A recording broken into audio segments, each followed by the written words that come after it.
When my husband Paul and I got out of the car, my mother-in-law and sister-in-law were really excited.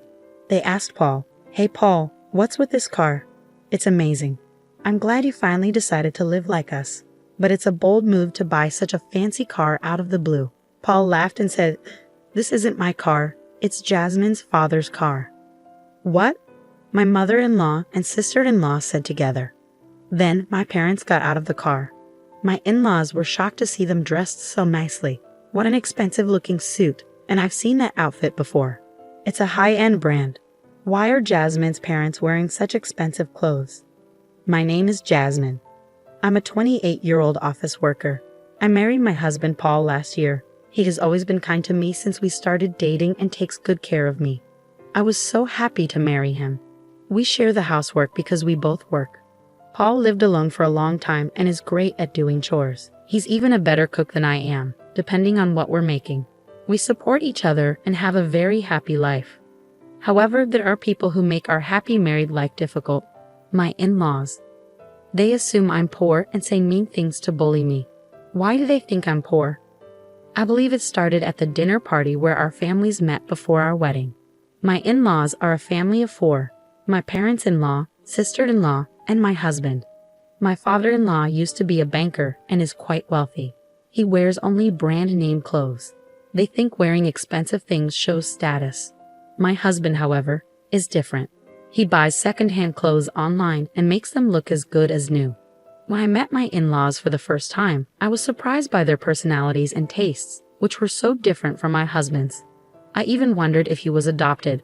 My husband lived alone for a long time because he didn't share his family's values. He moved out as soon as he started college. Because my in-laws believe being rich is everything, they didn't think highly of me and my parents when they first met us.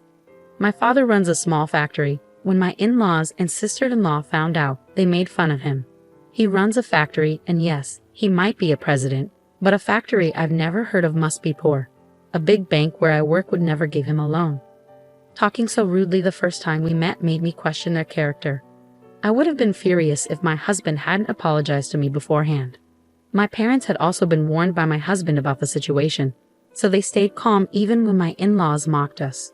Well, it's true we run a small business, but thankfully, we're able to keep working and pay our employees' salaries, my father said. I wonder how many employees you have, my mother-in-law asked. Oh, by the way, I heard Jasmine has an older brother. Our son is working today. He can't come back here, so he can't join us, my father replied. Is he on a business trip or something? Does your brother work for a decent company? My mother-in-law asked. Our son works for my company, my father said. When he said that, my in-laws all laughed. You mean it's a family business? A family that can't even take a day off must not be doing very well. They kept saying terrible things about my family. My husband kept telling them to stop, but they wouldn't listen. So he finally made them end the meeting early. That's why I have a bad impression of my in-laws, and they keep making fun of my family. Honestly, some people might cancel the marriage after something like this. But I love my husband so much that I decided to marry him anyway. As long as we avoid my in-laws, we can live peacefully and happily. In fact, my husband doesn't like his family either, and I was really angry at them for mocking my family, so we didn't visit them unless we absolutely had to. About a year after we got married, I guess they got tired of us not showing up. They started to force us to interact with them. My mother-in-law and sister-in-law began coming to our house often. They said whatever they wanted. Paul never comes home. Jasmine must be stopping him from visiting. I'm sure she is because she's jealous of our lives. Well, I don't blame you. We live differently from people who are less well off. But you should at least have a baby soon. If you don't have a child, people will just think she's a worthless wife who's only after money. My mother-in-law and sister-in-law would come over for a short time, from when I got home from work until my husband came home.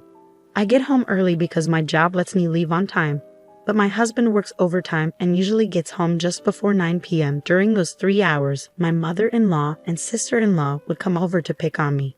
You live in such a modest apartment. Paul works for a good company. You should be in a nicer house. My husband and I think this place is big enough for us.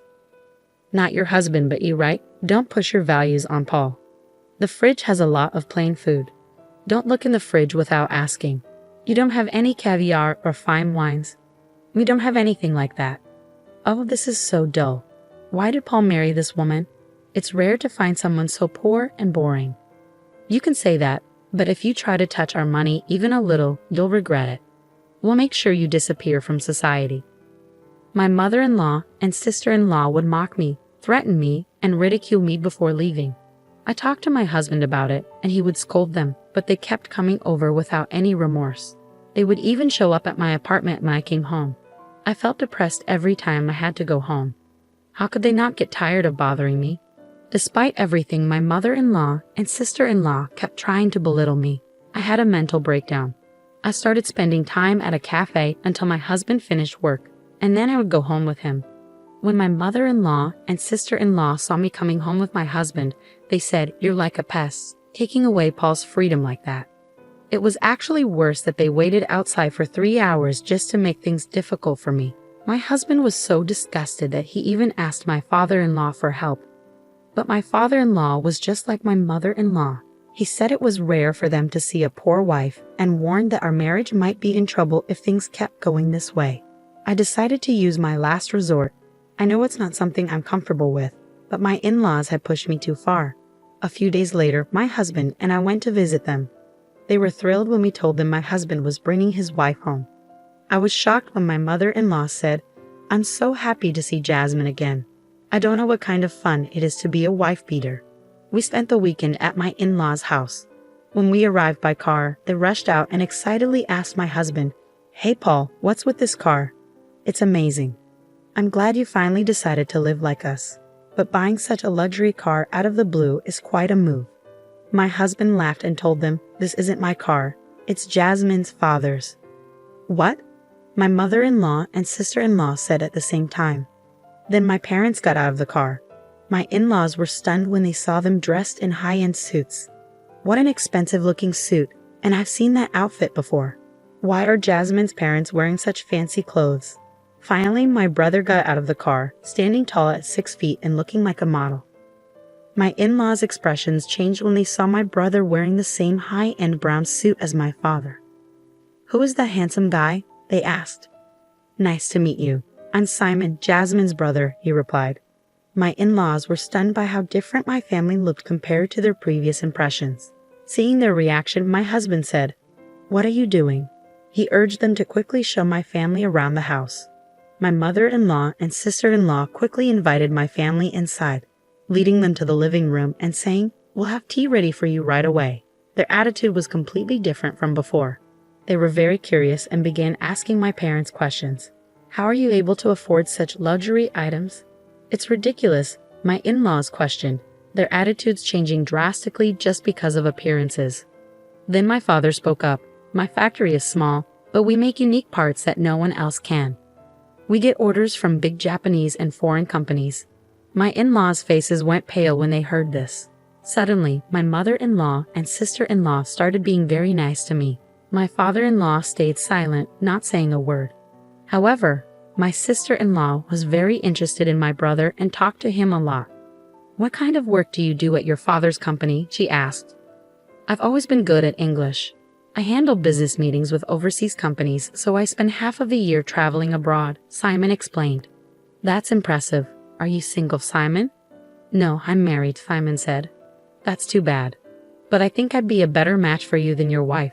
What do you think? If you're interested, why don't we go out for dinner?" My sister-in-law boldly suggested, right in front of me and my parents. Honestly, I was impressed by her audacity. But I was determined to confront her right then and there. My brother looked at me and nodded. "Me, with an ordinary girl like you? Are you kidding me, Simon?" She laughed. "You're a funny girl. Are you seriously saying you're more desirable than my wife?"